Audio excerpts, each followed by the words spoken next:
मेरी अपनी ओर से आज अक्षय तृतीया के अवसर पर संपन्न होने वाले सामूहिक विवाह के इन शुभ विवाह के प्रसंग के अवसर पर सब प्रदेशवासियों को बधाई। क्रमशः मैं बोलना चाहूँगा, हमारे इंदौर में तुलसी भैया बैठे हैं, मैं आपको बधाई देना चाहूँगा। इंदौर जिले के अंदर आज आपके माध्यम से सामूहिक विवाह का ये जो अवसर आया है, जोड़ों की बात देखूंगा तो मेरी तो दिमाग ही घूम रहा है, इतनी बड़ी बड़ी संख्या में नाम लिखे हैं और मैं सुबह से प्रारंभ हुआ हूँ। लेकिन वीर बुंदेलों की नगरी पन्ना में 915 बेटियां विवाह के बंधन में बन रही है। मैं सभी जोड़ों को अपनी ओर से बधाई देना चाह रहा हूँ। आप ताली तो सबके लिए बजाओ, बोलता मैं भले सबके लिए एक एक करके जाऊंगा। तो आप सबका बहुत अच्छा। पन्ना से हमारे बड़े पैमाने पर लगभग 1000 में घटा ही क्या है, बड़ी संख्या है। इसी प्रकार से छिंदवाड़ा के अंदर शारदा सालीवाड़ा मंदिर में विराजित देवी माँ, जांव सांवली में विराजित हनुमान जी की कृपा से 929 बेटियों के विवाह संस्कार का ये कार्यक्रम है। सभी जोड़ों को मेरी अपनी ओर से बहुत बहुत बधाई, बहुत बहुत शुभकामना। आनंद धाम शिवपुरी में ध्याय महादेव मंदिर में विराजित भोले बाबा को कोटि कोटि प्रणाम। और 80 बेटियां यहाँ भी विवाह के इस पाणी ग्रहण संस्कार में शामिल हो रही है। सभी को बधाई, सभी परिवार वालों को भी बधाई। झालरिया इंदौर में विराजित खजराना गणेश की कृपा से 121 जोड़ों का इंदौर में विवाह हो रहा है। मेरी अपनी ओर से बहुत बहुत बधाई। ग्राम पंधानिया, जिला धार, मां नर्मदा की कृपा से 80 बेटियां जो विवाह संस्कार के इस अवसर पर अपने नए जीवन में प्रवेश कर रही, सभी जोड़ों को बधाई। ग्राम नया गांव, जिला हरदा में 48 बेटियां विवाह के बंधन में बंध रही है। सभी जोड़ों को, नव विवाहित दंपतियों को मेरी अपनी ओर से बहुत बहुत बधाई, बहुत बहुत स्वागत। आज अक्षय तृतीया है। अक्षय तृतीया अर्थात आज जो मिलता है वो जीवन भर बढ़ता ही रहता है, कम नहीं होता है। जिसका कभी क्षय नहीं हो वो अक्षय। हम सब जानते हैं, जीवन में हम जब इस मृत्यु लोक में आए हैं तो परमात्मा ने हमको यश का मौका अगर दिया है तो इस मृत्यु लोक में आने के बाद दिया है। लेकिन मनुष्य जन्म हमारे कई जन्मों के पुण्य के आधार पर, प्रारब्ध के आधार पर मिलता है। ऐसे में हमारे 16 संस्कार में विवाह संस्कार ये सबसे बड़ा संस्कार है। हमारे अपने एकाकी जीवन में तो हम अपनी त्याग तपस्या से कुछ भी कर सकते हैं, लेकिन हम अपने परिवार के गृहस्थ जीवन के अंदर तमाम प्रकार के कष्टों और सुख के बीच अपनी मर्यादा बनाए रखें। अपने जीवन में हमारे हाथ में सदैव यश दे। परिवार के अंदर आने वाले इस मेहमान का हम दिल खोल के स्वागत करें। परिवार के अंदर इस सुख को सभी सुखी संबंधी सभी परिवार के अंदर इस प्रसंग की बेला को चिरस्थायी बनाने के लिए सामूहिक विवाह एक ऐसा विवाह है जिसके माध्यम से कई प्रकार के खर्चों, अनावश्यक खर्चों पर हमारे लिए मुक्ति मिलती है।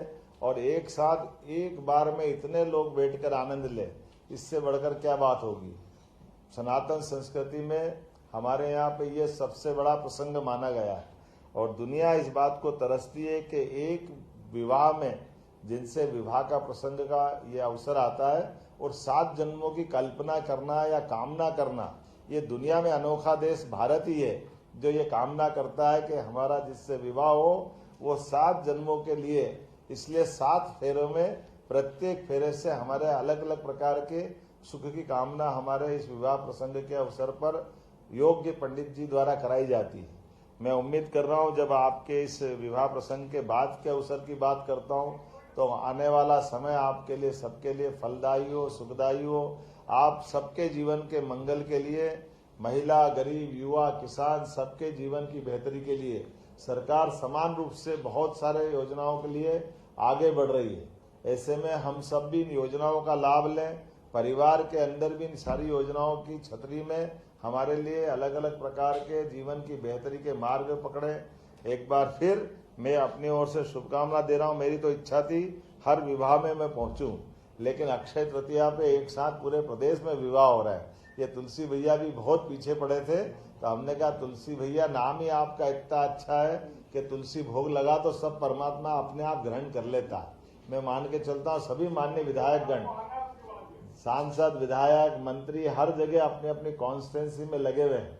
तो मैं अपनी ओर से एक बार फिर जितने के नाम ले पा रहा हूँ, उनके जो नहीं ले पा रहा हूँ उनको भी सारे ये जरा छोटे छोटे दिखा रहा है, ये क्रमशः अगर बड़े दिखा देते तो मैं सबका नाम ले लेता, लेकिन तुलसी भैया ने पता नहीं क्या गणित लगाया कि इनको तो बहुत बड़ा दिखा रहा है लेकिन बाकी को नहीं दिखा रहा है। कोई बात नहीं, अगली बार हम कोशिश करेंगे आप सबके माध्यम से। एक बार पन्ना वाले को दिखा दो भाई, या वहीं से NIC से हो रहा है क्या? कोई बात नहीं, मान के चलो कि मैंने सभी को देख लिया। मैं ऐसा लग रहा है कि ये आज इतने कार्यक्रम बने हैं, छोड़ने की इच्छा नहीं हो रही। आप सबको देखता रहूं, ये मन में लगातार आनंद आ रहा है, लेकिन समय की कमी है। एक साथ बहुत सारे क्षेत्रों में मुझे जाना भी है, लेकिन उम्मीद करता हूं कि आने वाले समय में हम सब इस प्रसंग को जीवन भर याद रखेंगे। मेरी अपनी ओर से पुनः आप सबको बधाई। राज्य के कल्याण के लिए, खासकर बहन बेटियों के लिए हमारी सरकार जो काम कर रही है, हमने बजट को भी बढ़ा के 27,147 करोड़ का किया है। और खास करके महिला सशक्तिकरण के लिए आने वाले समय में हमारा राज्य ने जो मॉडल बनाया, कई सारे राज्य उसको पालन कर रहे हैं। और आने वाले समय में खास करके उद्योग धंधों में भी स्वयं सहायता समूह के माध्यम से अलग अलग खेती किसानी के काम से लगा करके सभी कामों में सभी वर्ग के लिए हमारी सरकार काम कर रही है। जब मैं इस तरफ देखता हूं तो लगता है कि नारी सशक्तिकरण के लिए यशस्वी प्रधानमंत्री ने भी आने वाले समय में जो 33% आरक्षण देने की बात कही है, तो लोकसभा, विधानसभा सहित सब क्षेत्रों में भविष्य की दृष्टि से भी हमारी इस लोकतंत्र की गरिमा को बढ़ाने के लिए भविष्य में बहन बेटियां भी अपना योगदान देगी। मैं एक बार फिर बदलते दौर में आज के इस अवसर पर आप सबके लिए स्वयं खास करके अपने परिवार के अंदर बेटियां भी अब नए माँ बाप से परिचय पाएगी, तो अपने नए माँ बाप के रूप में न केवल सास ससुर बल्कि वो नए माँ बाप है। और जितने भी वर दंपत्ति जुड़ रहे हैं, वर वधू दोनों अपने साइड से, तो जो अपने वर्तमान के दौर में बहुत सारे फिसलन के मार्ग आते हैं, ऐसे में अपनी एकाग्रता बनाते हुए आजकल डिजिटल के युग में, मोबाइल के युग ने बहुत सारी चीजें अच्छी भी दी है, कुछ गंदी भी दी, लेकिन गंदी से तौबा करते हुए अच्छी चीजें अपनाते जाएं। पुनः आप सबके प्रति बधाई, बहुत बहुत धन्यवाद।